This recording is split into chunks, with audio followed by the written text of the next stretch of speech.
Olá, telespectador, olá, telespectadora, muito boa noite. Está no ar TV Com Debate. Hoje nós vamos falar sobre história, sobre a encenação da fundação da Vila de São Vicente, o maior espetáculo em areia de praia do mundo. E para isso, eu recebo aqui com muita alegria o advogado, historiador, presidente do Instituto Histórico Geográfico de São Vicente, Paulo Eduardo Costa. Boa noite, Paulo. Muito obrigado pela sua presença. Uma honra e um grande prazer poder estar aqui. Muito obrigado. Antes de eu passar e anunciar o nosso segundo convidado, quero dizer que na primeira vez que o Paulo Eduardo esteve aqui no nosso programa, eu tive uma repercussão enorme a respeito da nossa entrevista, do nosso bate-papo aqui. As pessoas me paravam na rua e diziam, olha, eu não conhecia a riqueza da história de São Vicente. E aí eu disse para as pessoas, tá vendo, a gente não conhece a nossa história, então a gente precisa conhecer um pouco mais da história da nossa região, das nossas cidades, que é riquíssima e que se confunde com a história do próprio Brasil. Afinal de contas, o Brasil nasceu aqui na nossa região, foi em São Vicente a primeira vila fundada nas Américas, não é pouca coisa. Me ajuda a fazer o programa de hoje, o nosso comentarista João Vilela.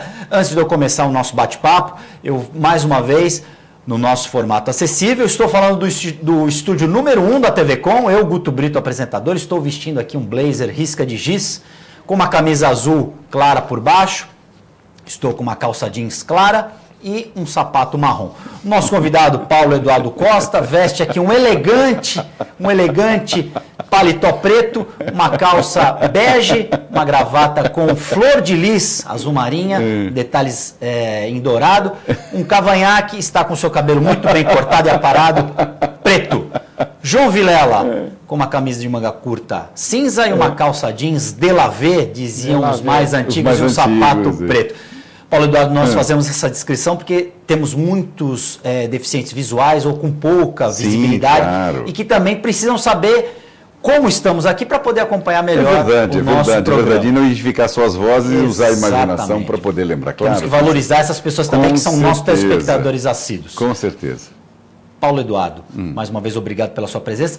Podemos falar então, teremos a encenação da fundação da Vila de São Vicente e pelo que eu já andei vendo aí no noticiário, teremos algumas novidades. Eu queria saber o que você pode dizer para o nosso telespectador e o que ainda é segredo. Na verdade, o processo todo de construção da encenação está sendo ainda em movimento, né? Embora nós já tenhamos o roteiro e a parte toda praticamente já radiografada, existem sempre novas intervenções que vão surgindo no meio do caminho e a gente vai criando, né? Nós, por exemplo, ampliamos as inscrições para a encenação até amanhã, sábado. Então, as pessoas que estiverem nos assistindo aí em casa e que ainda não se inscreveram, nós estamos... Sábado que dia? Sábado agora, dia 18. Dia 18 né? 19. Sábado 19, amanhã, né? Nós estamos aí fazendo justamente, inscrevendo ainda atores de 4 anos a 18, precisam estar acompanhados de um pai responsável, vão precisar de atores mirim, sim, a partir dos 4 anos de idade. Pretendemos que a apresentação das crianças seja acompanhada de monitores, isso vai ser uma coisa bem objetiva, e também dos 18 até os 100 anos, quem quiser se inscrever, para a parte da encenação, como ator. E estamos recrutando também pessoas voluntárias que possam nos ajudar, já que a situação, quem vai organizar é a nova administração da cidade e o Instituto Histórico em parceria, então nós estamos buscando pessoas que possam, de uma forma ou de outra, colaborar na organização, né? Então, em ser monitor, em cuidar das pessoas deficientes, de orientar o lugar, em fazer segurança, em portaria, porque afinal o espetáculo ganha uma maior dimensão. Nós fizemos este ano lá nos Jardins do Instituto e o ano próximo agora voltará para a praia, no Orgal original, onde Martim Afonso de Souza desembarcou com as suas tropas. Insisto só que as pessoas não deixem de levar uma foto 3x4 e um documento de identidade. E amanhã nós estaremos aguardando as pessoas das 8h30 da manhã até as 5 da tarde, de maneira ininterrupta.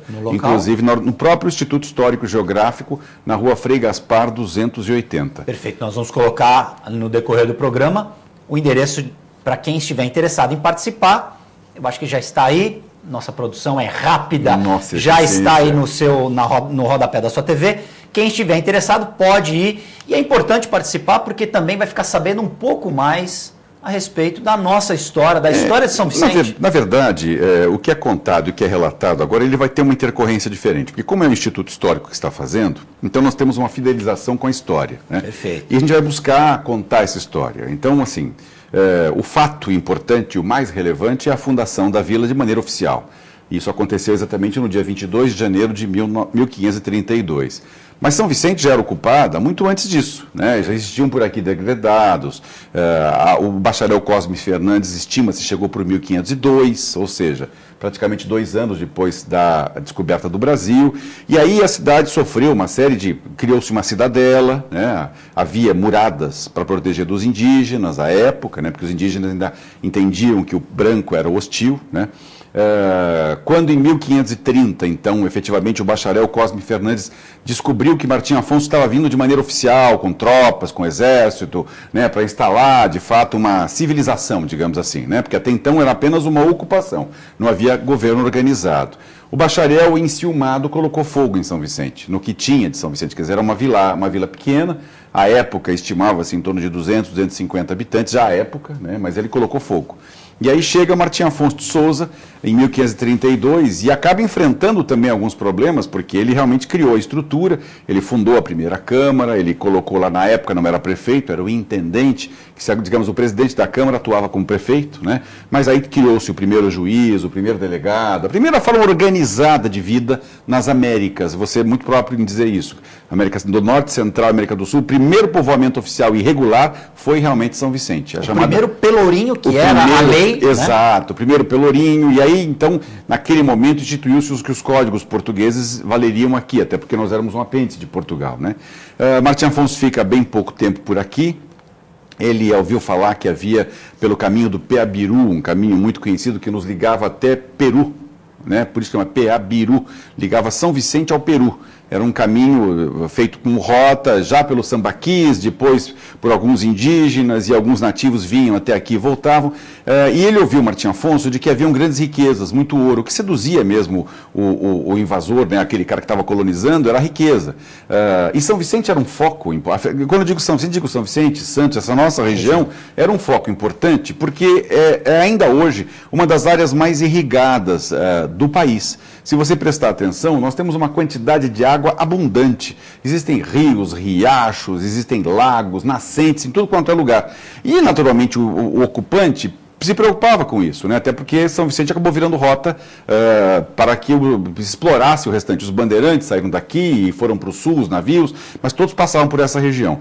Martim Afonso mandou a tropa dele, um exército, na época, uma guarnição com 90 homens, e curiosamente os 90 homens foram assassinados, todos morreram. Não voltou ninguém. E aí ele soube da notícia que os 90 haviam sido mortos. Ele ficou por aqui um pouco tempo, em 1533, já um ano depois, praticamente um ano e meio depois, ele decidiu então zarpar a Portugal, quando ele foi indicado a ser o governador das Índias. E aí Portugal tinha várias possessões nas Índias, né, as Índias Ocidentais, e aí então ele foi designado para ser o vice-governador das Índias. E aí deixou São Vicente. Em 34, ou seja, Martim Afonso saiu, alguns meses depois houve uma revolta, porque até então o bacharel Cosme Fernandes havia sido expulso para a região de Iguape. Ele organizou lá um pequeno exército e eles voltaram mais uma vez e destruíram tudo de novo. Eles destruíram a vila mais uma vez, inclusive os livros originais, as atas de registro da fundação, desapareceram neste incêndio. Então não existe nenhum documento formal, né, que possa ser considerado, a não ser lá em Portugal, relatando nas cartas que foram encaminhadas, de que a vila havia sido fundada de maneira oficial. Mas ela o foi. Né? E aí então criou-se essa confusão, o bacharel Cosme Fernandes invadiu, Portugal mandou tropas novamente, retomou o espaço, houve uma conciliação entre todos que estavam aqui, os índios passaram a ser amigos, né? Então a cidade começou a crescer. E criou-se lá o Porto das Naus, que foi o primeiro porto também das Américas, ou seja, o primeiro trapiche alfandegário. Quando a gente fala trapiche alfandegário, quer dizer, um porto alfandegado, um porto oficial, em que vinha e eventualmente pagava-se lá uma taxa, registrava-se o que estava entrando no país. Acontece que em 1550, mais ou menos 53, nessa faixa, não há uma previsão exata, houve um forte maremoto. E esse forte maremoto, que nunca mais aconteceu nessa região, ele destruiu o que havia de remanescente da vila, tanto que ela saiu do lugar onde ela estava, hipoteticamente, que fica na margem da Baía de São Vicente, próximo ali do edifício Grajaú, naquela imediação, e eles transferiram a cidade, em definitivo, para onde está hoje a Igreja Matriz, naquela região da Igreja Matriz de São Vicente. Ali havia também uma paróquia, uma igreja que foi destruída, chamada Igreja de Santo Antônio, muito antiga também. E aí, nessa modificação toda, quer dizer, mudou-se a cidade para uma outra localização, o Porto das Naus, com aquele maremoto, teve um assoreamento. A entrada para entrar no Porto das Naus era entre a Ilha Pochá e a hoje conhecida Praia das Vacas, ou Praia de Paranapuã. E as galés já não podiam mais entrar porque estava realmente assoreado. Hoje você percebe que, inclusive, cria-se muita onda naquele lugar que eles chamam de Garganta do Diabo, né? E depois, mais à frente, a Porta do Sol. Mas é de assoreamento mesmo, houve um assoreamento muito grande. Então, aí deixou-se o Porto das Naus de ser atrativo, foi quando, então, surgiu Santos. E aí as galés, para não poderem entrar por lá, ainda fizeram algum movimento em torno da ilha para ir ao Porto das Naus. Então, eles davam a volta na ilha de São Vicente, e começaram a perceber que não tinha muito sentido vir até aqui. Foi quando, então, Brás Cubas, com muita esperteza, disse, não, fazemos um porto aqui. O Porto de Santos não tinha esse formato que é hoje, né, dessa amurada. Era um porto que tinha madeiras, então levavam até os navios. Pier, então, né, era um pier de madeira, de um trapiche também, mas gigante, né, que levava aos navios. E aí que começou-se, então, a fazer importação e exportação. Por isso que Santos cresceu desta maneira, em função deste incidente envolvendo São Vicente. A história é linda. Muito linda. João Vilela, você que tem uma relação com São Vicente também, sempre que participa aqui, deixa isso claro. Gosta de São Vicente, morou em São Vicente muito tempo e também eu fico contente em a encenação voltar a ser feita em areia de praia, onde efetivamente, historicamente, aconteceu esse fato histórico. Eu gosto muito de São Vicente. E se São Vicente tivesse sido, talvez, administrado durante muito tempo, em qualquer lugar do mundo, um lugar civilizado do mundo, seria a principal cidade do lugar. É lindíssimo, realmente. Se você olhar com carinho, você vai ver a Ilha Pochá é maravilhosa, você tem uma série de atrações ali incríveis. Nós temos lugares, até você falou da Praia de Paranapuã, que em qualquer lugar do mundo ali seria um lugar sensacional, um bairro valorizadíssimo naquela região. Nós temos a Ponte Pênsil, nós temos o Japuí, que é muito desvalorizado, mas seria um lugar fantástico. Aquela praia atrás do Japuí, depois do Morro do Japuí, que é sensacional. Eu nasci em Santos e fui para São Vicente com um dia de vida. E lá eu morei até meus 14 anos, estudei no Raquel de Castro Ferreira, estudei no República de Portugal, escolas municipais da cidade. Então eu tive minha vida toda lá e meus pais continuam morando lá. E fizeram toda a vida profissional deles lá, e minha irmã mora até hoje lá. Então todo mundo... Você tem raízes em São Vicente. Tem raízes muito fortes. Eu vou praticamente 2, 3, 4 vezes por semana eu vou para São Vicente. E eu gosto muito da cidade. Agora, me dá uma pena muito grande o estado que ela se encontra hoje. Porque toda essa história riquíssima, é riquíssima. A história de São Vicente é algo assim assustador. Eu converso com o Paulo, outra vez que a gente fez o Ação e Reação, é assustador, fantástico, realmente. Qualquer um ali faria São Vicente a cidade mais importante, com toda certeza. São Vicente é grande, ele vai... A área dele... Imagina só aquele pedacinho da ilha, né? São Vicente é grande, tem aquela área continental que faz divisa com Praia Grande, e faz divisa até com Itanhaém lá por trás, lugares que você nem imagina que... Faz divisa com São Bernardo, se não me engano, faz divisa com várias outras cidades, quer dizer, é muito grande a área de São Vicente. Se não me engano, territorialmente, é uma das maiores cidades do estado de São Paulo, se considera toda a área. Então, tem que ser considerado, né? A continental da área insular. Ela já foi maior, porque Praia Grande claro, era um distrito. Sim. Não, o próprio Santos foi um dia, né? O Guarujá foi um dia, exatamente. No final das a célula máter, tanto que não é à toa. Sim. São Paulo acho que foi um dia também, né? Porque acabou tendo... A Capitania de São Vicente, até a Fundação de São Paulo era... Mas o que eu vejo assim em São Vicente, tem algumas coisas até hoje que são incríveis, que a gente precisa valorizar muito mais na cidade. Nós temos fábricas em São Vicente de sapatos que são renomadíssimos, por exemplo, sapatos femininos que são de uma grife muito famosa. Nós temos uma fábrica de sorvete. Quem for fazer um cruzeiro qualquer hora no Mediterrâneo, pegar aqueles navios italianos, vocês vão notar que eles usam os sorvetes fabricados em São Vicente. O gelato não é gelato, é made in Italy. Não. É made in São Vicente. É brasiliano. Brasiliano. E a gente não sabe. A gente não acredita o que você encontra aqui na nossa região.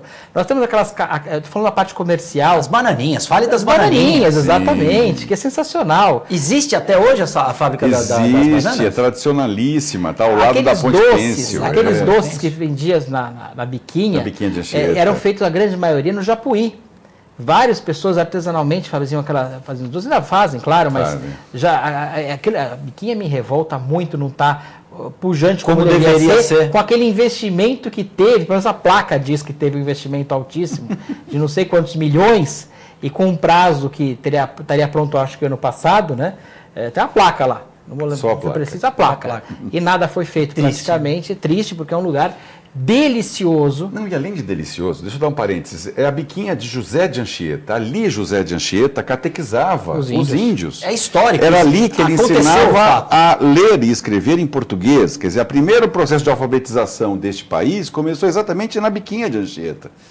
E era uma área onde a população se cercou, porque a Praça 22 de Janeiro acabou sendo um centro das grandes habitações.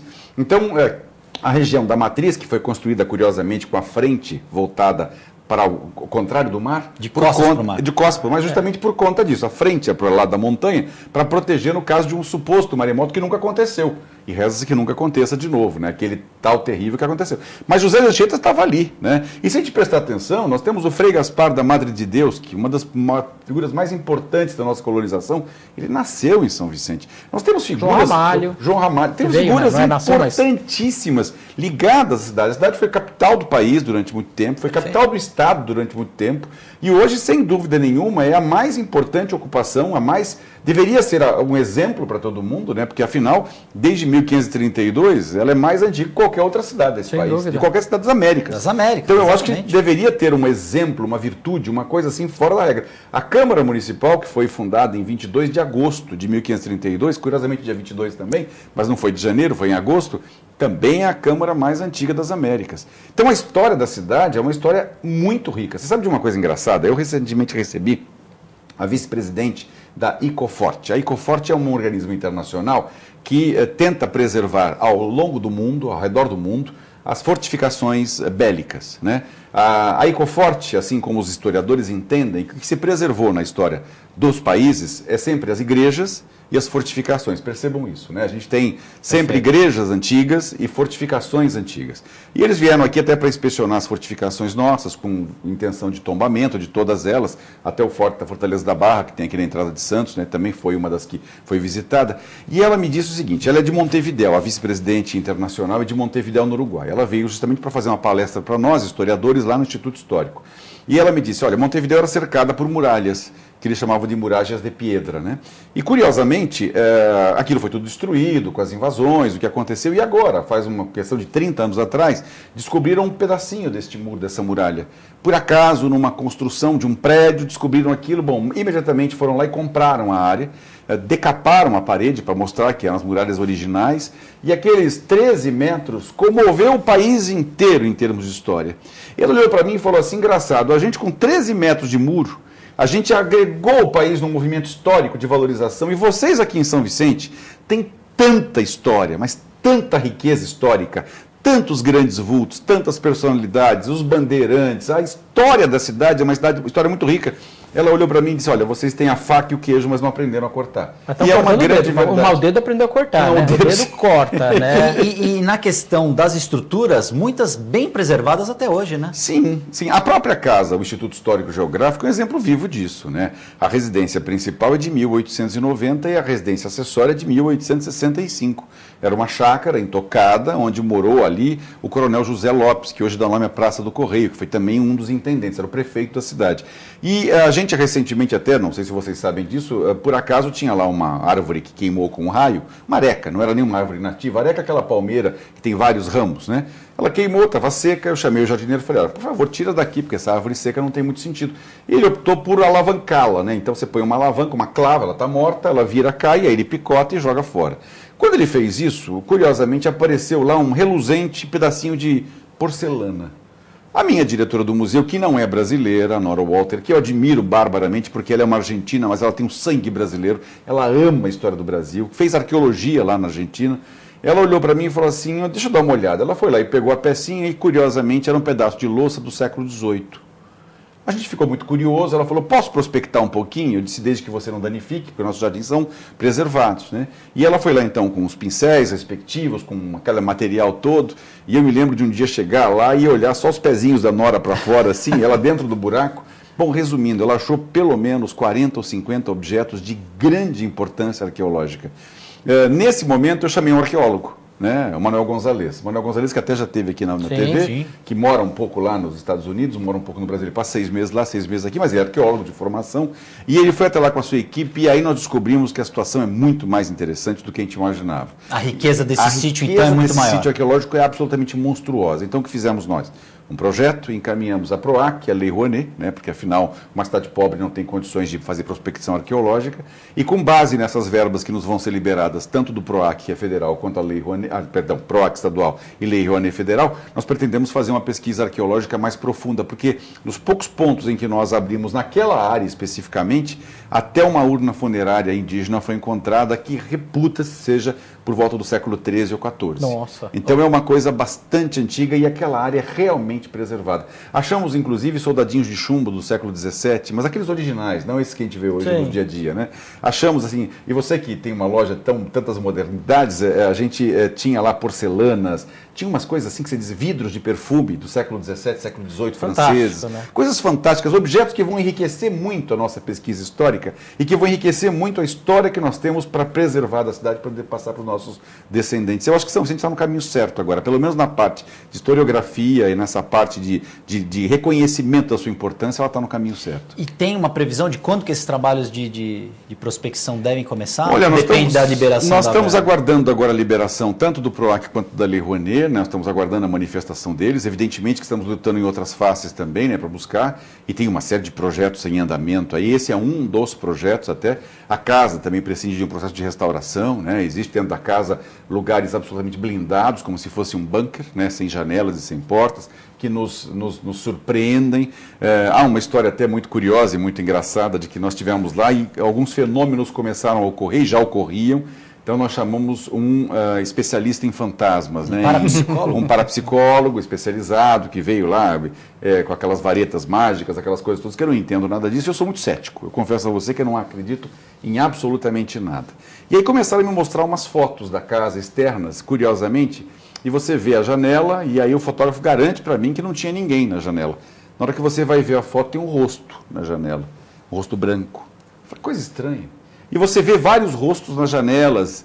E aí, quando esse especialista foi lá, insisto que eu sou cético, eu só acredito vendo e tal, nós acompanhamos um trecho, eu pedi que a minha diretora do museu e meu vice-presidente fossem acompanhando-o, e aí, à medida que ele entrava na casa, as vibrações energéticas desses hipotéticos fantasmas aumentavam muito. E aí eu lembro que eu comentei até, eu falei, mas eu não acredito nisso, isso é brincadeira. E de repente, sem mais nem menos, uma porta bateu com muita violência, sem ter vento. Eu falei, bom, é um incidente, né? A gente brinca com isso, também não quero plantar pânico em ninguém, pelo contrário. De repente a gente continuou andando, eu falei, não, isso foi uma coincidência, vamos andar mais um pouco. Aí a varetinha lá enlouquecia, um aparelhinho lá dando aquele sinal de que havia alguma coisa lá, uma atividade espiritual diferente e tal. Eu disse, isso é brincadeira, só pode ser brincadeira, um quadro caiu. Aí eu me saí do lugar e falei, gente, olha, não vou falar mais nada. Não é brincadeira. Vocês continuem pesquisando aí. Mas tem, assim, algumas coisas bem interessantes que envolvem a própria casa, a mágica da casa, né? A casa teve sucessivas ocupações, o ocupador mais importante foi o barão alemão Kurt Gustav von Pritzelwitz, que foi um grande investidor, um homem muito poderoso, né, que tinha fazendas de café, e ele era, além de ser um barão alemão, ele era um barão de café, né? Ele tinha produção de café, e ele enriqueceu com isso e ajudou muito a cidade. Era um espião alemão na Segunda Guerra? Era um espião alemão, descobriu-se depois, porque, curiosamente, quem conhece a casa do barão, percebe que ela está praticamente ocupando um quarteirão inteiro no centro da cidade, né? É o último pulmão verde que a cidade tem. E atrás da casa do barão existe lá o Grupo Escoteiros do Ar, né? que reúne-se lá regularmente. E onde os escoteiros se reúnem eram as cocheiras do barão Pritzelwitz. Curiosamente, em 1941, descobriu-se dentro das cocheiras um rádio amador, onde o barão tendo informações privilegiadas, mandava informação para a Alemanha. Ele lia os jornais brasileiros, traduzia aquilo para o alemão e passava a informação para lá. Quando o governo brasileiro descobriu, então convidou ele, em 1941, a ser confinado em sua fazenda em Limeira. Pelo menos é essa que se conta a história. E ele acabou morrendo em Limeira, isso muitos anos depois, ele viveu até por volta de 1980, ou 79, 78. Ele morou esse tempo todo, mas naquele período especificamente ele ficou confinado como espião alemão. Foi apreendido esse material, o governo brasileiro levou esse rádio amador, na época era só um rádio amador que funcionava, mas nós lá nas prospecções acabamos encontrando depois, a posteriori, isso já não agora na minha administração, alguns ladrilhos e lajotas com a forma da suástica, haviam algumas coisas que identificavam que este barão alemão era objetivamente nazista, né? Então a gente tem essa referência histórica muito importante. E a casa contém no seu Museu Histórico Geral da Cidade, porque é um Museu Histórico Geral da Cidade, obras muito importantes e objetos muito valiosos e muito relevantes da história. Nós temos atas das câmaras de São Paulo, aqui de Santos e de São Vicente de séculos atrás. Nós temos documentos assinados por autoridades, assim, relíquias históricas. Temos, por exemplo, um Cristo de madeira policromada do século XVI. Temos um São Jorge que foi encontrado ainda no Engenho dos Erasmos. Aliás, pasme, o Engenheiro dos Erasmos era São Vicente. Fazia parte de São Vicente. Essa ocupação do Engenho dos Erasmus, essa tomada da Zona Noroeste por Santos, já foi agora, no início do século XX. Isso foi anteriormente, era São Vicente. Então, assim, há uma história muito rica. E a história que é contida ali dentro, e os objetos que estão ali dentro, não se referem propriamente à cidade de São Vicente, à conhecida cidade hoje. Você ali tem objetos que pertenciam desde lá de Ubatuba até praticamente Iguape. Toda essa coletânea era encaminhada ao Instituto Histórico da Célula Máter, que é o nosso. Por isso, esse acervo tão rico, tão importante e tão importante de ser conhecido. Além disso, uma biblioteca de 22 mil volumes com obras raríssimas, algumas das quais em edição original. Também merece ser conhecido. Essas, inclusive, nós estamos separando, elas estão sendo climatizadas agora, então ficam em ar-condicionado para não ter deterioração. Mandamos envolvê-las a vácuo para evitar que elas tenham qualquer tipo de contaminação. E qualquer manejo é feito com luvas, por profissionais específicos, mas tem um acervo muito rico e muito valioso. Pouca gente conhece a riqueza da história.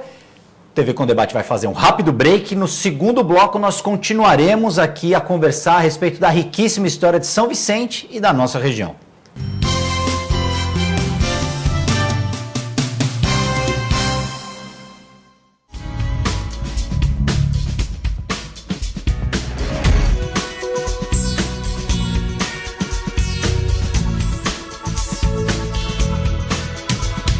Unilaser, um centro de referência único que, concentrando recursos tecnológicos e a capacitação técnica de seus médicos, pode diagnosticar e tratar as doenças da visão, aplicando uma oftalmologia de ponta com reconhecimento nacional e internacional.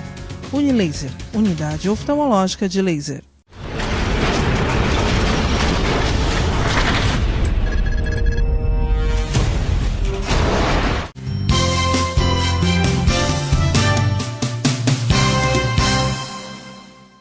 TV com Debate já está de volta. Na edição de hoje, nós recebemos aqui o presidente do Instituto Histórico e Geográfico de São Vicente, também advogado, Paulo Eduardo Costa, e o nosso comentarista, João Vilela. João, você conhecia tantos detalhes da história, da riqueza histórica de São Vicente? Porque isso deveria ser colocado de uma para as forma crianças nas escolas, né? Não conheço essa parte. Eu sabia que o barão tinha sido considerado nazista, porque o meu avô, na época, ele morava em Santos e durante a guerra foi para São Vicente. Eles tinham uma casa muito grande em São Vicente, onde aquele prédio rico, onde tem ali, lá da Pernambucana, ali tem inclusive o Detran é ali, aquela quadra toda praticamente era a residência dos meus avós, tinham 16 quartos, a quadra, e eles foram para lá, que era um lugar muito mais seguro que Santos durante a guerra. Então a gente sabia dessas histórias do barão, que seria um informante, tinha que apagar as luzes, tinha que ter um blackout para você ter, havia submarinos alemães na nossa costa, havia essa questão toda, medo durante a guerra, que acontecia isso. Mas a história de São Vicente, assim, isso que nós sabemos, né, do pouco que nós sabemos, que a história deve ser muito mais rica do que a gente imagina, inclusive. Só essa questão de você ter os caminhos que levavam a outros países e outros lugares aqui da região para os índios, A história dos índios também é riquíssima, é que a gente se perdeu porque eles não escreviam, não datavam, não faziam, não tinham... E o europeu também veio com aquela questão de ocidentalização. Sim, houve destruir a cultura existente para transformar eles em... implantar a cultura. Mas nós tínhamos índios aqui de extrema... Até eram relativamente violentos, né? O padre José de Anchieta tem algumas coisas que não... Claro que ele não esteve lá no lugar, mas em Itanhaém tem aquela capela ali em cima do morro, ali no centro de Itanhaém, e que tem algumas peças de Padre José de Anchieta, tem algumas coisas dali. Claro que ela é bem mais recente, mas... então tem algumas histórias interessantes, que os índios daqui eram um pouco violentos também no começo, né? Era bem difícil essa parte. Quando o Martim Afonso de Souza chegou aqui, ele não conseguiu desembarcar de imediato. Há um cruzeiro quinhentista, um monumento colocado ali perto da Biquinha, onde efetivamente ele foi aportando e fincou a bandeira portuguesa, mas ele não desembarcou de imediato. Ele aguardou que o João Ramalho viesse lá do Planalto, porque o João Ramalho, então... Porque o que aconteceu? Na verdade, o bacharel Cosme Ferrandi falava a língua dos índios, evidente que sim, até porque estava aqui há 30 anos, né? E ele... Aí antes, deixa eu fazer uma pergunta de uma pessoa que gosta de história. O bacharel, ele veio para cá degradado, ele veio para cá por vontade própria? Já se sabia que tínhamos aqui as Américas? Na verdade, todos que vieram para cá eram degredados de uma forma ou de outra. No caso do bacharel, excepcionalmente, alguns outros, como João Ramalho, não eram degredados, vieram como uma expedição mesmo, porque eles sabiam da existência. E a expedição que veio, Cabral, que trouxe para cá, era uma expedição oficial. Mas existiam expedições oficiosas, porque eles tinham interesse em explorar a terra. E havia sempre aquela lenda dizendo que eram riquezas incomensuráveis e tal. Então o interesse era realmente buscar essas riquezas. Que foram predadas pela coroa durante muitos anos. Então houve essa situação toda, mas não eram só degredados. Vinham degredados também, mas não eram só degredados. E aí o João Ramalho veio e em que ele pacificou, foi quando o Martim Afonso desceu. Agora, você me falou agora há pouco dos europeus. Curiosamente, São Vicente, durante o século XVIII, XIX e início do século XX, era a cidade mais rica da região. Na verdade, as pessoas trabalhavam em Santos, mas residiam em São Vicente. Primeiro pelo clima, porque São Vicente é mais fresquinho, né? Ao frescor do mar é mais próximo. Parece que a cidade está envolta por aquela mata e por aquelas montanhas que torna ela mais fresquinha. O europeu sentia menos calor, né? Então, assim, e a colonização alemã de São Vicente é muito intensa. Os alemães, os italianos, os portugueses, os espanhóis, mas os alemães especificamente, e aí um pouco dos ingleses também, que estavam juntos, mas os alemães eram uma colônia. Os ingleses têm bastante... Tanto que, não sei se vocês sabem, hoje onde é o segundo BIL, que a gente chamou durante muito tempo de segundo BC, era o Clube Alemão. Aquele terreno inteiro foi tomado do Clube Alemão para fazer, na época da guerra, justamente na mesma época da guerra. O Jockey Club era uma referência, exato. O Golf Club que você foi presidente. O Golf foi fundado, uma referência até hoje, é um oásis ali, né? O Golf foi já uma história diferente, XX, porque né? O segundo BC, não, 1915, século XX, século XX. O Clube Alemão foi tomado por volta de 1942 ou 41 também, e foi afastado e montou-se ali um quartel do Exército que tem até hoje, que é o segundo BIL. O Golf já é diferente, o Golf foi de 1915, eram os ingleses que jogavam, os ingleses, australianos de maneira geral, os europeus que jogavam na praia do José Menino e na praia de Tararé. Eles jogavam golfe e cricket. Jogavam golfe na praia. E cricket na praia também, porque eram esportes britânicos, né, ligados à colonização britânica. Sim. E aí eles frequentavam o Clube dos Ingleses, mas o Clube dos Ingleses tinha, naquela época, uma vocação para o futebol. Que também era esporte britânico, né? E aí, precisamos de um campo gigantesco, foi então que eles procuraram o Jucá Azevedo, que curiosamente me parece que é bisavô, trisavô do nosso colega Márcio Barbuí, que é o colunista da Tribuna hoje, o Márcio é Márcio Azevedo Barbuí, né? E aquelas terras foram compradas por esses ingleses, pelos Kilman, pelos Randolph, por famílias, os Higgins, os Conway, né? Famílias tradicionais que a gente até hoje vê aqui nos nossos sobrenomes aí do Porto, e eles compraram justamente para fundar naquela época, Santos Golf Club. Depois ele tornou-se, depois de um tempo, o Santos São Vicente Golf Club. Curiosamente, o mais antigo campo de golfe das Américas também.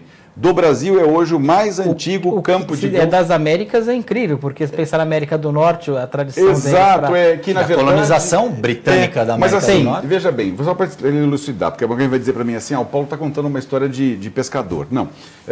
Existiam campos anteriores, mas eles todos foram sendo destruídos. Então, assim, o único que se manteve intacto desde a sua fundação, ou seja, desde 1915, é o Santos São Vicente Golf Clube. Por exemplo, não somos o mais antigo clube de golfe do Brasil. O mais antigo clube de golfe do Brasil é o São Paulo Golf Clube. Só que ele tem 3 ou 4 anos mais do que o nosso. Só que o campo dele já mudou 30 vezes, o nosso não. O nosso, quem conhece o campo de golfe e quem não conhece, eu até convido para conhecer, porque é um lugar deslumbrante. Fantástico. Além daquele gramado que está lá há 100 anos, né? Daquelas árvores preservadas há 100 anos. A sede é fantástica. A sede linda. Existem nascentes que brotam ali. Isso é área de reprodução de 63 espécies. Você tem noção que é isso? É um santuário, é um pulmão dessa ilha gigantesco. E é uma área linda, com lagos piscosos, inclusive, porque tem peixe naqueles lagos. Então, assim, quem não conhece, não precisa jogar golfe, é marcar um dia para dar uma caminhada pelo campo de golfe, você vai sair de lá encantado. E se me permite aqui a interrupção, não parece que estamos no Brasil quando entramos ali dentro. É bem diferente, né? Porque você não, parece que você não está no Brasil.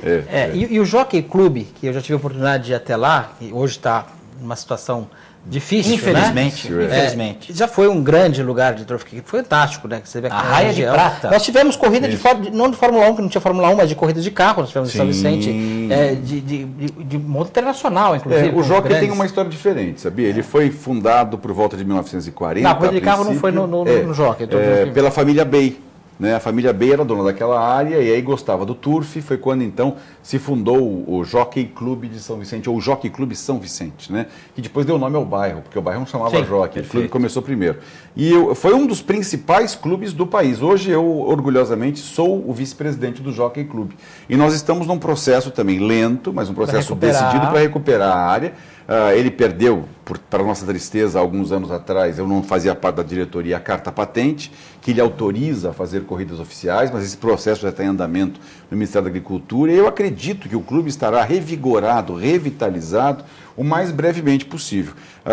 Já está passando um processo de reforma, já são feitas pequenas competições internas, né? Existe lá uma vila hípica gigantesca, muitos cavalos vêm se exercitar, porque essa raia prateada, justamente chama-se raia prateada porque ela usa uma areia muito fina, e nessa areia, evidentemente que não fere as patas dos cavalos e estimula eles a forçar a sua musculatura. Então é uma área especialíssima para o tratamento de campeões. Quando você tem um campeão que tem algum problema, você leva para a raia prateada e ele ali se recupera com certeza absoluta. Me corrija se eu estiver errado, mas foi uma das primeiras raias com iluminação noturna. Foi sim. Jockey Clube de São Vicente. Que, aliás, um dos projetos que nós vamos implementar agora é a colocação de iluminação de LED para reduzir consumo, né?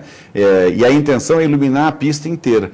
Nós temos até uma ideia de fazer alguma coisa um pouquinho mais ampla, mas o clube tem que também se dimensionar. Né? Não pode ser um clube só ligado ao turf. Ele tem que agora abrir o seu segmento, porque tem um quadro associativo e os sócios, como eu, querem também poder usufruir, não só quem tem cavalos. Né? Claro. Precisamos providenciar, um clube social, recreativo, claro. E esse é o procedimento que a gente vem tomando lá. O golfe da mesma forma. O golfe teve agora, semana passada, o torneio aberto de golfe, né? Que é um torneio conhecido e é o torneio onde golfistas vêm do Brasil inteiro para participar desse torneio aberto. E para o golfista é uma honra você estar jogando num centenário campo de golfe.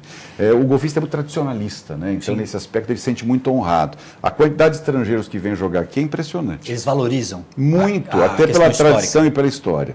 Não é um campo moderno, evidente que é um campo de 100 anos, mas é um campo que chega a beirar o bucólico de tão lindo. Quando você caminha, são bromélias, são orquídeas, são flores de variadas espécies. E não se mexeu na planta original, ele continua da mesma forma? Não. As alterações pequenas são sempre feitas com relação aos holes, né, aos buracos, efetivamente. Aliás, há uma história muito linda que diz que o príncipe de Gales fez ali o seu hole-in-one, o único que ele fez na vida. O príncipe de Gales, o rei George, depois que se tornou rei George, vieram, ele era o irmão, né? Este príncipe que efetivamente fez o hole-in-one foi aquele que casou-se com a Wallis Simpson, com aquela duquesa que renunciou ao trono por amor, né? E acabou entrando o seu irmão. Os dois vieram nessa viagem e naquela oportunidade o então príncipe de Gales, que renunciou pelo amor da sua americana, né, Wallis Simpson, ele fez um hole-in-one. Hole-in-one é quando você dá uma tacada aqui da saída e ela cai exatamente dentro do buraco. Foi um feito que foi noticiado no mundo inteiro. Inclusive o clube deu ao príncipe uma placa desse hole-in-one, em homenagem a ele pelo hole-in-one, e que foi recentemente leiloada na Sotheby's de Nova York por um valor assim absolutamente extraordinário. Nós temos algumas referências históricas nisso e foi muito importante. Curioso que os príncipes pararam com as naus da Marinha Britânica aqui no Porto de Santos e o único lugar que eles foram para receber a colônia foi justamente no Santos São Vicente Golf Club, onde eles estiveram lá recebendo os ingleses todos que eram de São Paulo, vieram para cá e houve uma grande recepção e onde houve esse jogo que o príncipe fez esse hole-in-one.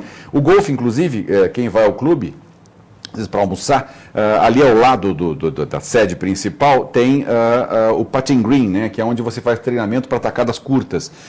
As pessoas pensam que é um mini campo de golfe, mas não é não. É um campozinho minúsculo, com aquela grama bem baixa, bem tradicional, né, e ela é justamente para treinamento. E atrás daquele putting green existe uma placa com a Ordem da Jarreteira, que é o símbolo do Império Britânico, dizendo que Sua Alteza Real, o Príncipe de Gales, hold out here. Quer dizer, ele fez um hole-in-one em 1931. Faz bastante tempo isso. Isso, história fato inédito. viva. Acredito que a colônia britânica, os ingleses, quando passam por aqui, no mundo inteiro, fazem questão nenhum príncipe jamais britânico fez um hole-in-one, o único que aconteceu foi aqui. Isso marcou muito a história. Né? E é engraçado. Isso a gente não tem, mas né? Veja, a importância da tua presença então, aqui. Então, essa parte histórica toda, o que aconteceu de São Vicente, eu acredito que no começo dos anos 70 é que começou uma certa degradação na cidade. Foi na criação de certas favelas, na favelização da cidade. A permissão, né? A permissão dessa forma ocupação desordenada. A própria administração começou a ser muito fraca, normalmente, pelo que eu vejo. A infraestrutura começou a se degradar. Foi perdido os bondes, que era uma forma de ligação muito eficiente de Santos para São Vicente. Quer dizer, houve uma degradação no final dos anos 60, acredito eu, e começo dos anos 70, e não parou mais. Talvez a gente tenha tido no começo do governo, no primeiro governo Márcio, que foi realmente um resgate. Um renascimento de São resgate Vicente, de uma força maior para São Vicente. Mas, infelizmente, não deu continuidade por isso. E agora vamos ver se a gente consegue, de novo, resgatar essa força que São Vicente tem. Essa história toda que o Paulo está contando, eu estou aqui viajando na história, porque é uma aula de história. É sensacional. E hoje nós passamos, quando pegamos... E vamos viajar para São Paulo, que pegamos aquele caminho que vai dar ali na Capitão Mora Aguiar, que vai dar parte da Ponte Pêncio, ou você vai pegar a Capitão Luiz Pimenta, que vai ser do BC, ali da região do BC, do Iguaçu, até a Imigrante, você vê um descaso com a cidade assustador. A cidade está abandonada. Eu voltei agora, a semana retrasada, era um caminho que eu fazia sempre, que eu ia visitar meus pais normalmente, depois comecei a vir por Santos, e fazia tempo que eu não pegava esse caminho. E eu me assustei. Olha que eu sempre estou em São Vicente. Mas eu fiquei chocado com a falta de mínima. Olha que ele nunca foi bom. Nunca. Mas a forma que está hoje é assustadora. E a forma que a cidade chegou assusta qualquer um. Porque nós temos coisas ali em São Vicente, a Ilha Porchá, que o Paulo conhece muito bem, é um lugar fantástico. A gente levava as pessoas para conhecer a Ilha Porchá. Outro dia eu passei na Ilha Porchá, tinha um carro incendiado, abandonado ali, e não sei se continua ainda lá. Não, já tiraram. Mas você sabe onde eu estou falando. Mas assim, são coisas que chegaram num ponto que não pode acontecer. Nós temos uma região belíssima. O próprio Japuí, que muita gente acha que não é São Vicente, que é Praia Grande. É verdade. Muita gente acha que ali aquela região é Praia Grande. Até vicentinos às vezes acham isso, pior é isso.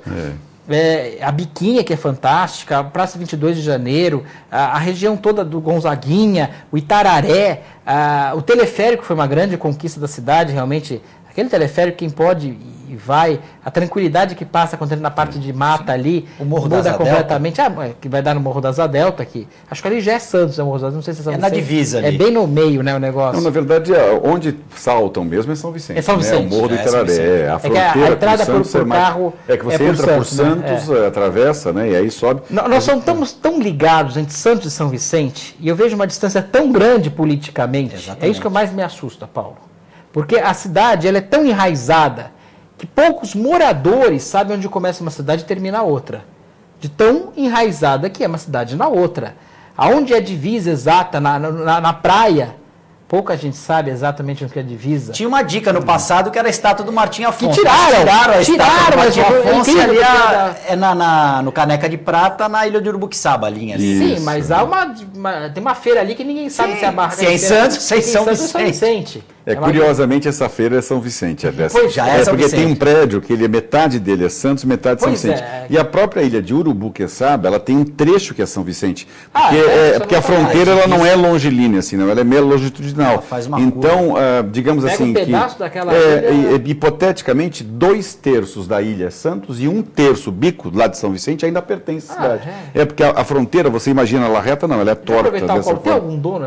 Já me falaram uma série de coisas. Na verdade, é um aforamento, sim. Né? Eu soube que era da família Donê. Exatamente. Pertencia ao Cláudio Donê, e que me parece que o direito ao aforamento hoje pertence ao Claudinho Donê. Mas eu não sei se isso é verdade, até porque ali é uma área de preservação permanente também, e não se permite desmatar. É como a Ilha Porchá hoje. A Ilha Porchá hoje, você não pode cortar uma árvore sequer, porque é área de preservação permanente. Então mudou-se esse sistema e nesse aspecto se protegeu. Mas você falou da ocupação da cidade, realmente a história de Santos e São Vicente, ela se confunde. A história dos bondes, por exemplo, o primeiro sistema de transporte coletivo que existiu no país foi aqui em Santos. Eram bondes que ligavam o centro à Vila Matias e depois a Vila Matias ao Gonzaga. A Companhia dos Burros, né? Porque Exatamente, eram puxados a burros, e quem implementou esse sistema foi o Matias Alberto Casimiro da Costa, que dá o nome a Vila Matias, que era marido de Dona Ana Costa. Que é uma das condições que ele colocou para poder traçar a avenida, era ser o nome da esposa dele. Porque, na verdade, as terras que vinham daqui do Canal 2 até o Canal 4 era uma gleba, praticamente, não exatamente nesse formato errato, né? Mas era uma gleba, mais ou menos, que pertencia ao Matias. E curioso que a história do Matias também é uma história curiosa, porque aí vem a Santos, o povo de Santos que está nos assistindo vai gostar dessa história. O Matias Alberto Casimiro da Costa foi talvez o negociante português mais rico que jamais veio a este país. Né? Ele tinha muito dinheiro para investir aqui. Ele chegou por volta de 1860 no Rio de Janeiro. E a intenção dele, na verdade, era investir na capital federal, era o Rio de Janeiro. Mas aí ele se enamorou apaixonadamente da Ana Ribeiro de Almeida e Azevedo Sodré. Ana Ribeiro de Almeida e Azevedo Sodré era filha do doutor Azevedo, e filha e irmã, né, porque o pai é do doutor Azevedo Sodré e tinha um irmão dela que se chamava Azevedo Sodré. Né? Então, nessa paixão, o Azevedo Sodré, o doutor Azevedo, o médico, veio para cá, para Santos, para fazer o anteprojeto dos canais, que depois foi construído pelo Saturnino de Brito e sua equipe, mas houve um pré-projeto. Quando o Azevedo Sodré veio para cá, trouxe justamente a filha, Ana Ribeiro de Almeida e Azevedo Sodré. E o Matias, consequentemente apaixonado, fez o quê? Veio atrás dela. Quando veio, eles se radicavam, vão ficar aqui em tantos anos. Então tá bom, estavam enamorados, ele queria casar com ela, já havia pedido em casamento. Foi quando ele começou a investir. Por incrível que pareça, Matias Alberto Casimiro da Costa tornou-se depois o maior latifundiário, o maior produtor agrícola do país. Ele tinha centenas de milhares de hectares de produção de todo tipo de agricultura, inclusive a banana, que depois foi uma segunda economia para Santos, né, porque o café foi uma delas e a banana foi a segunda. Hoje nenhuma nem outra, efetivamente. E aí eles casaram-se aqui em Santos. Então a Ana Ribeiro de Almeida e Azevedo Sodré deixou de ser esse nome completo, inclusive ela declarou uma vez para um jornal da época, que chamava-se Jornal do Comércio, dizendo que ela tinha tirado esses sobrenomes todos porque eram muito longos, e ela se incorporou e se tornou Ana Costa. É uma coisa muito curiosa. E tem uma outra história curiosa também, ligando os Ribeiro de Almeida, porque a Ana Ribeiro de Almeida e Azevedo Sodré era filha de Dona Maria Cândida Ribeiro de Almeida. E ela teve, justamente com o marido, o doutor Azevedo Sodré, 9 filhas. Uma casou com o doutor Carlos Afonseca, que foi prefeito, ela era uma família abastada, de grandes posses, então todos os filhos acabaram casando-se com gente muito importante da nossa região. E aí é onde saíram os ramos das famílias principais de Santos, as famílias abastadas, que tinham uma condição financeira. E, curiosamente, as 9 filhas ficaram sendo conhecidas pelas Candinhas. Então, vocês lembram que antigamente tinha, olha, essa Candinha, porque Candinha virou sinônimo de fofoqueira, né? E eram justamente as Candinhas porque elas eram filhas de Dona Maria Cândida. E o Brasil inteiro passou a adotar, assim como a fonte do Itororó, também todo mundo canta a música do Itororó, que é santista, começou a chamar de Candinha as fofoqueiras por conta de uma das Candinhas ser a própria Ana Costa. Não que elas faziam fofoca, mas 9 mulheres juntas, com a mãe 10, você imagina que não saía. Faltar, né? O doutor Azevedo Sodré acabou falecendo em Santos, né, mas deixou um estudo completo, quando então Saturnino de Brito veio aqui por volta de 1890, e aí os primeiros canais começaram por volta de 1900. Tem uma história que eu já ouvi, não sei se é verdade, talvez o Paulo saiba melhor, que São Vicente, ela ia até onde seria hoje o Canal 1, que era um rio ali, né? Uhum. Então diz que a divisa, porque as divisas naquela época eram divisas geográficas. Era acidente geográfico. Né? As divisas se davam, e você não tem isso hoje, nem num lado nem no outro. Não. Né? Em lugar nenhum você tem. Então acredita-se, pelo menos foi isso que foi colocado, já vi algumas vezes. As fronteiras santistas que era o rio muito, né? Mas hoje... o rio que hoje seria Pinheiro Machado, ele seria a divisa realmente entre Santos e São Vicente. Que na verdade eram pequenos riachos que foram desaparecendo com o tempo. Aliás, Santos não tem muito isso mais não, mas São Vicente ainda tem embaixo da cidade canalizado muito, né? O Rio do Sapateiro, que eles chamam, que tem 5 ramos que saem, né? E que nasce... Um sai da Praça 22, que sai ali, as pessoas podem ver inclusive ali perto da Praça 22. Ele nasce, tem uma saída ali nasce de uma no Morro água, da Biquinha, no Morro dos Barbosa. Mas tem um ramo, pelo que eu Exato. sei, que vai até a Porta da Biquinha mesmo. Não, sim, mas tem um que vai longe. Ele vai até Capitão Moraguiar. Capitão Moraguiar, perto. Existe um perto outro ramo que passa no centro da cidade. Vai um para Capitão Moraguiar, vai um em direção à fábrica de vidro nessa área, vai um outro, são 5 ramos.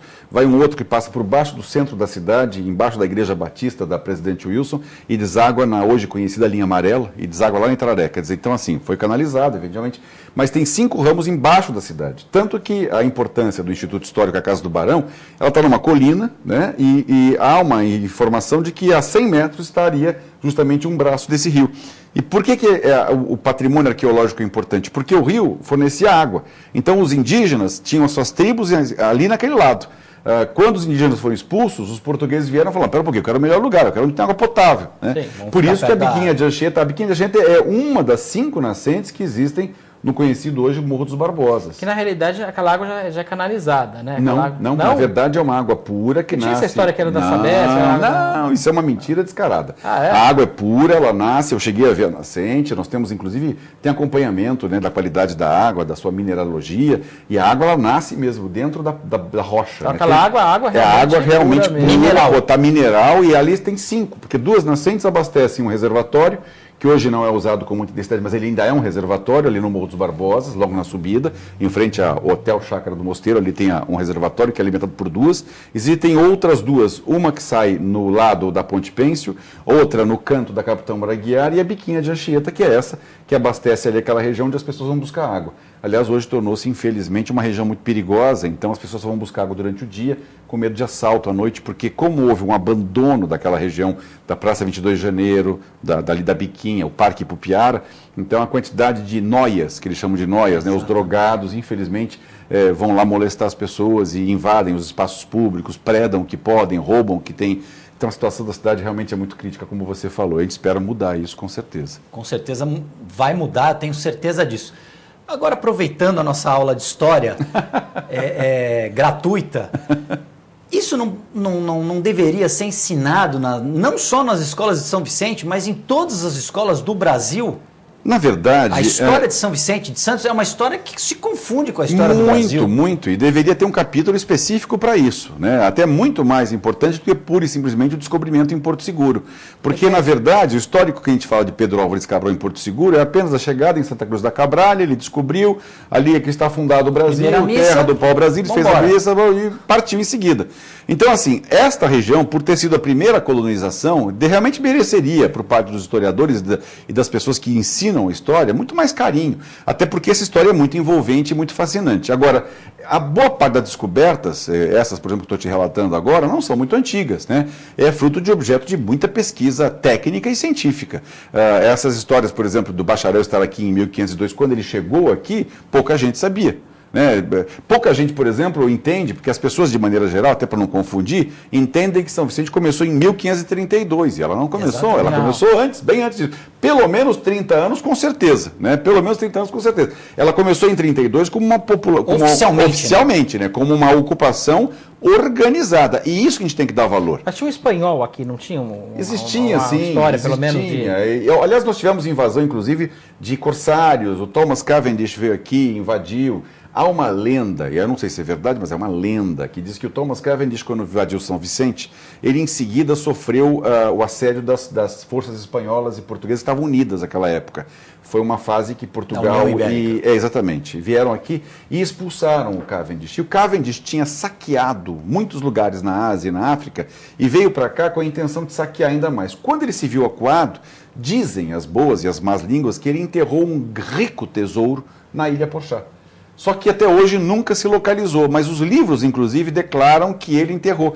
E que os 4 marinheiros que o acompanharam lá numa gruta, movendo as rochas para esconder esse tesouro, foram depois por ele assassinados, para que não denunciassem nunca o local onde existe, eventualmente, este tesouro escondido, né? Ele morreu depois e esse segredo morreu com ele. Mas há uma lenda que diz que aí na Ilha Porchá existe sim um rico e grande tesouro, ninguém tem noção de onde esteja, que foi enterrado justamente por Thomas Cavendish quando ele se viu acuado, porque ele ia perder aquilo tudo. Ele falou, não, eu vou esconder, depois eu fujo, depois eu volto. Ele não conseguiu voltar e aquilo ficu por lá. Que maravilha. Se a nossa tecnologia, né?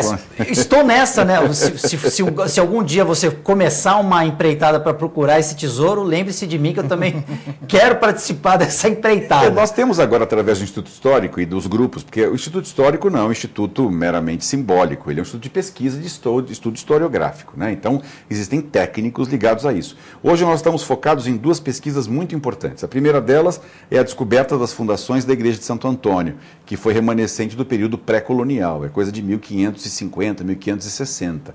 Ela era bem próxima da matriz. E agora nós fizemos, então, testes com carbono 14 para provar essa historiedade, né?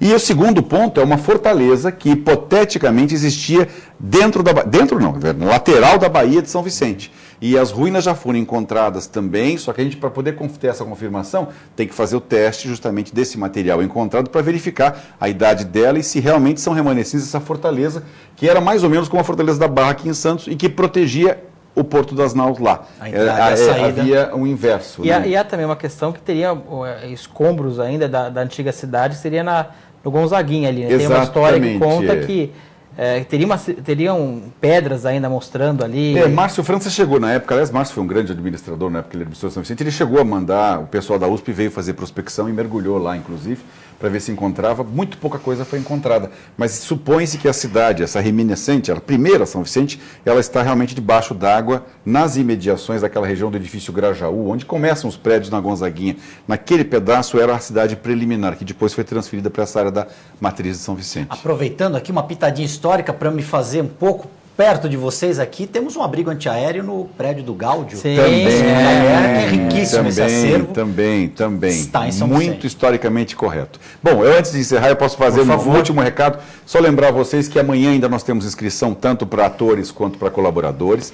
Amanhã, sábado, também, nós teremos às 16 às 18 horas, um lançamento de um livro do advogado Ricardo Duran, de poemas, muito interessante. Eu aproveito para convidar os telespectadores que quiserem amanhã, sábado, das 4 até as 6 da tarde, irem até lá para verem esse lançamento, expressões de amor, uma coisa muito interessante, feito por uma pessoa muito culta, que é o Ricardo Duran. E teremos à noite, tanto amanhã, sábado, quanto domingo, os espetáculos Corais e Pintores.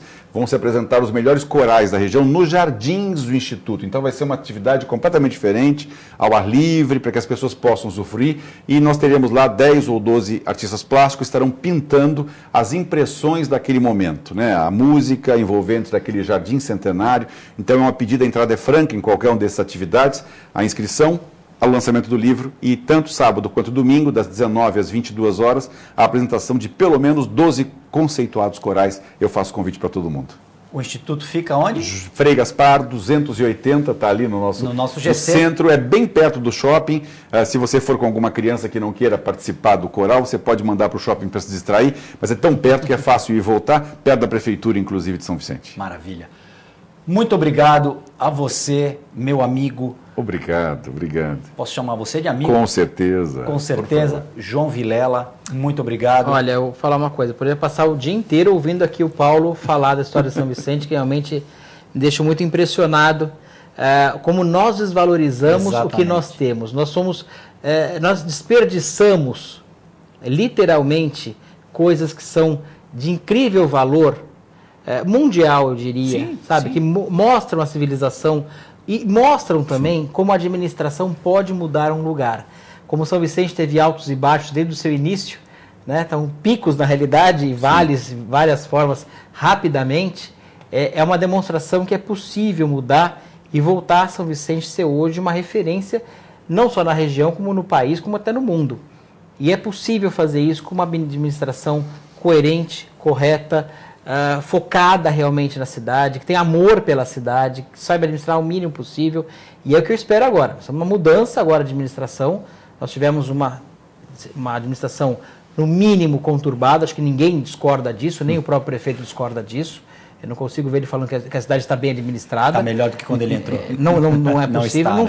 Estava ruim também quando ele entrou, mas ficou muito pior, sem dúvida nenhuma, infelizmente. Mas eu torço agora, até que o Pedro Gouveia faça um ótimo trabalho.